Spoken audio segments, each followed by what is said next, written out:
Ain't no half stepping with Marcus J. Live from the den of Legacy Internet Radio. Joining us on the live line right now, formerly of the Dallas Cowboys, retired cornerback, our brother Nate Jones on the live line. What's up, brother? What's going on, man? How are you? Can you hear me okay? We got you good, brother. How you doing? I'm good. Well, it's good to talk to you, man. I'm gonna put you on the spot, man. We got a lot that we got to get into. We got a limited amount of time, so I just want to have us jump right into some NFL stuff. One of the things that I wanted to ask you about is what's going on right now with San Francisco 49er quarterback Colin Kaepernick. Now, we did have a question from one of the folks that's in the studio, so I'm going to ask you that first. Do you know him? Have you met him? Do you know Colin? I don't know him personally. You don't know him personally. Okay, cool. Because we had someone that, when we told them that you would be on the live line with us, they wanted to know if you knew him. Okay. What's your thought? I mean, obviously you know what's going on with him and his stance with regards to the flag and his position. What's your thoughts on all of that?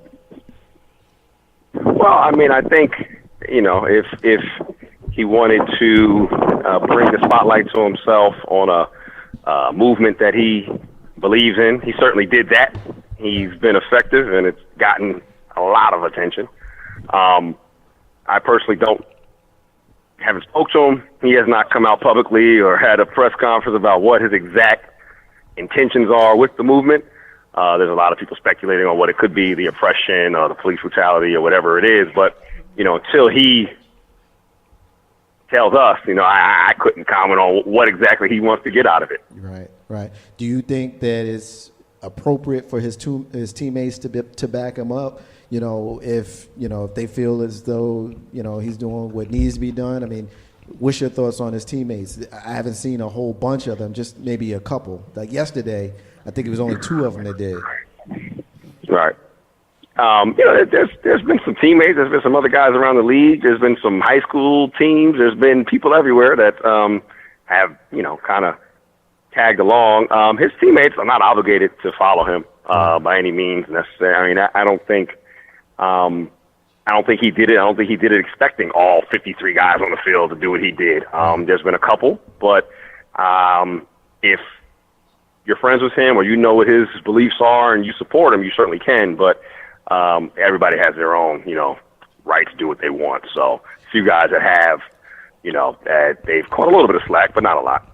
Do you think that it's odd that it's taken the turn that it's taken? I mean, the fact that everybody has seemed to be captivated by his decision to do that. Do you think that's odd? What's your thoughts on that? I don't think it's odd. There's been people who've used sports as a platform to, express their belief. Right. But it's not odd. Right. I think it just hasn't been done recently. Right. I'm going to move on from Kaepernick to another NFL player that's been getting some attention. Now, in the interest of full disclosure, I'm a fan of the New York Football Giants. I have been since, pre-'86 when they won the Super Bowl. I was about 12 when they won that, and I remember being as happy about it then when I was 12 as I was just a few years ago when they won in 2011. But the player I'm asking about is Odell Beckham Jr. Now, his talent is otherworldly. I don't think anybody is going to disagree on that. But some of the antics that I've seen coming from him have been questionable, to say the least.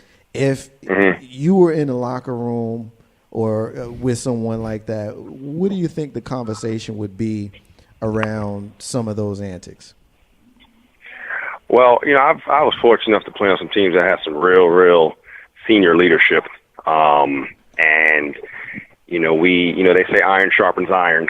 Right. And we've always had, older guys that would, just bring young guys along. And I think that's what needs to happen right now. I think it is happening.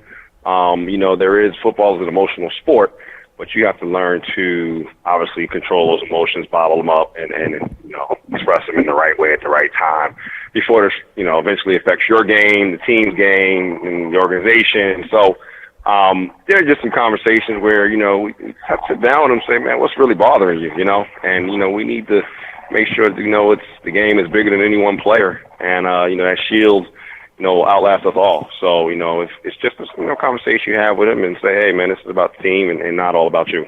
I can tell you, if I was in the locker room, and I played organized sports for like 3 years in Little League Baseball, Right. Bayside Park in Jersey City. So I don't know anything about what goes on in locker rooms, but I can tell you as a fan, when he took the hit yesterday and got a little bit of a hip flexor, I was a little upset because that's my team. But I also was like, maybe he do need to get popped into the other side, and so he can come back. I mean, it's just too much. It's just so much. And you mentioned that you had been fortunate enough to play with some senior leadership. I think that it's probably lacking a little bit on my Giants team. What's this thing with the net too, by the way? Have you ever seen a teammate just completely wig out and have some kind of weirdness go on like that? I've seen guys take it out on water bottles and Gatorade buckets and tables and helmets. I've never seen someone get into it with a net. Right. So I think he's being a good sport about it right now, and it's turning into its own little comedy scene with him. I guess he proposed to it or whatever the heck he did, but he's being a good sport about it. I think he realizes that it looked a little crazy, and it's just as his game matures and he matures as a player, I think he's going to continue to just get better. But right now, he's his own worst enemy if he can't control his emotions.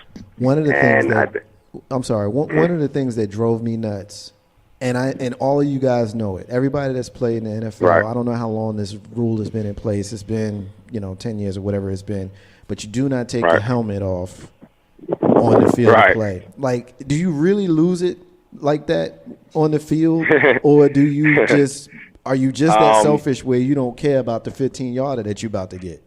No. I mean, it's no different than guys who drop the ball at the 1-yard line. I mean, it's you say to yourself, how can these guys do this? It's almost crazy to think about it. But I think at the time they get so caught up and they're so high on adrenaline and emotion, they don't even realize it till it happens. I really believe that. I don't think no team, no coach would, allow their players to do it, want their players to do it. And I think players know how much it could hurt your team, as you see it almost did. So, yeah. Again, it's all about controlling those emotions. Ain't no half stepping with Marcus J. Live from the Den, Legacy Internet Radio. We're talking to our brother Nate Jones, former cornerback, Dallas Cowboys, and other teams. Speaking of Dallas, they got a new quarterback. And right. We got how many Cowboys fans in the room? We got Oh, yes, Prescott. Yes.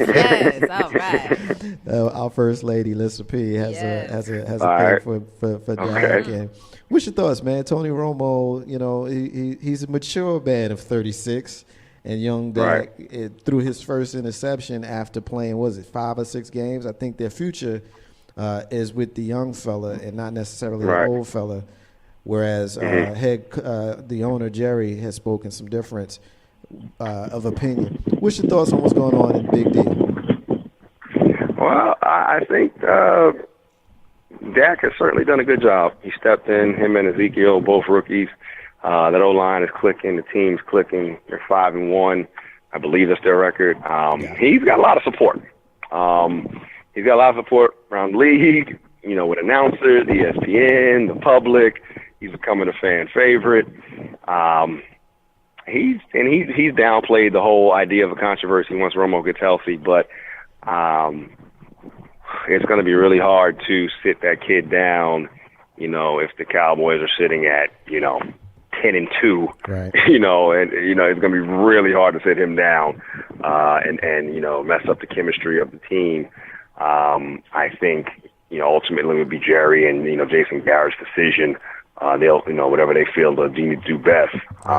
But I think, there'll be an uproar for sure because Dak has certainly got a lot of support.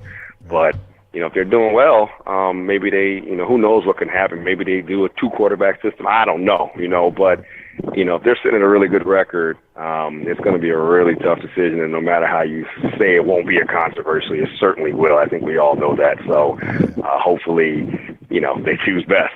Now, honestly, I make fun of the Cowboys. Make no mistake, I hate the Cowboys. Love you, cuz, but when you played for them, I kind of rooted against you too. I got to be honest with you. I think I've told you that before.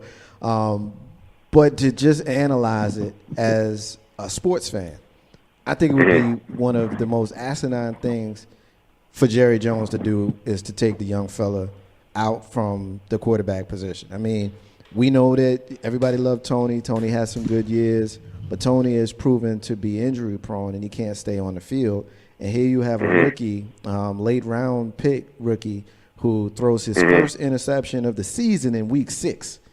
I mean, week 6. That's. I mean, I don't think that's been done. I think he has the record, or he was at least close. And so I think it would be unwise for them to make a change there. A couple of quick hits. First of all, our cousin Alex is checking in and he's saying peace to you. Peace. What's up, cuz? Real quick, couple of real quick hits. Tell us about life after football, because we see y'all on the field every single week. But once we don't see you no more, a lot of times it's out of sight and it's out of mind. And you don't think about, your favorite cornerback who's not on the team any longer. But he's still got a life, and he's still a relatively young man. What's it like when you start as a kid playing Pop Warner through high school, through college, and the league, and then all of a sudden you have to transition, for lack of a better term, into civilian life? Right. I mean, it's $1 million question. It's a good point, and it's probably one of the hardest things. It is one of the hardest things any professional athlete will have to do. That's when his career is over, how to transition. It'll just be like you take a heart surgeon that's been practicing for 20 years and tell him, hey, it's time to stop now. You got to go figure something else out. Or you take a doctor, you take a lawyer, take yourself, take anything that somebody's been doing for 20, 25 years and then tell them, hey, it's done today. Right. And next year, I need you to start studying something new. It's really hard. It's just like guys coming back from overseas or the war. Now, obviously, we know that's a little bit more serious, but same type of adjust. They have to make when they get back to society. What's next? So it is hard. The league is. I credit them. They got all kind of programs and back to school, and they have a lot of things now to get guys into things they love. And really, the best way to do it is you got to be playing it from day one. And myself personally, I have actually gotten back into officiating, because I love the game. Right. I want to still be around it. So I'm actually refereeing now. So I'm in college doing that and hoping back up the ranks and, maybe one day get back to the NFL with that. But, a lot of guys get into coaching, they get into scouting. Some guys go back to school. But, we all hate to hear the story about the guy who's now bankrupt and broke and divorced or whatever the case may be. We hate to hear it, but we know it happens. So it's really on the guy, to a man, to educate himself, prepare, and understand that the money we make when we're young and 21, 22 years old, it can go really fast, and this game doesn't last forever. So just surrounding yourself with good people, saving your money, not living above your means, and, just being smart about it. So like I said, I'm officiating now. I'm loving it. I'm still around the sport. I have a couple things I do on the side, some real estate, money saved up. I was a finance major in school, so I have that, as a backup. So I just kind of did things along the way just to make sure that I set myself up right. And, thank God I'm okay. And, everything is good. I'm here in Dallas, Texas, living pretty well. Last question I'm going to ask you. Last week, Donald Trump said, well, not last week, but about a year ago, 11 years ago, some comments that he made. We don't have to get into the comments. We all know what they were.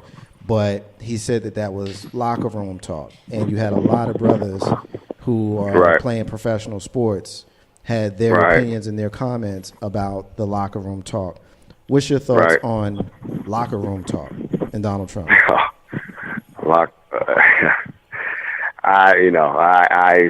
The locker room is a place where, teammates, where we bond, where we sit, we talk, we chat, we discuss all type of topics, we joke on each other, and it's just kind of it's kind of like the man cave. We don't go as far as that. We're not recording each other. We're not saying this kind of stuff that was recorded. But I think he used that term very, just generically. But what he said is, unfortunately, he has to own those words. And it's not just in a locker room. It's anywhere where you have a microphone or a camera in front of you. You're on the phone. You write an email. You're at dinner. Anytime you talk, you got to own up to those words you say. So I think, to say it was locker room talk, I mean, that could just be an excuse or a way out of it. But it was still pretty degrading. Had a huge backlash, and I think again, he's owning up to those words now. So. It's to a man, to a woman, you just gotta, what comes out of your mouth, you gotta watch it, you gotta own up to it. And, I hopefully he's learned his lesson, but obviously there's a lot of backlash from it. So yeah, I guess it is what it is at this point. I'm not sure he's learned his lesson. Matter of fact, I'm pretty sure he hasn't. And, I guess folks will have to make their own decisions on how they feel about the things he said and weigh that against other things when it comes time to make those decisions. Ain't no half step on Marcus J, live from the Den, Legacy Internet Radio. Last thing I want to do is get a comment in. Our sister Melinda said, smart guy thinking of the future when he was starting and not just the present time. So you're getting some love on that comment that you had made there. I appreciate you coming on the show tonight, Nate. I have a question. Lisa P has a question for you, Nate. Go ahead. Mr. Jones. Yes. Can I hear Cowboys Super Bowl 2017? Can I hear it, Mr. Jones? Do we have it? I am barred from making any predictions. I plead the fifth. Wait a minute. Hold on, Mr. Jones. I'm going to have to call you when we go to break because you didn't say the right thing. Now. We'll talk later. All right. She's a Cowboys fan, and she needed to hear some validation from the validation. I mean, I think they're proving it on the field. They're talking with their play. So yeah. I mean, they're sitting good. They're sitting well. I mean, they're doing. I think they're at the top of the division. Yeah.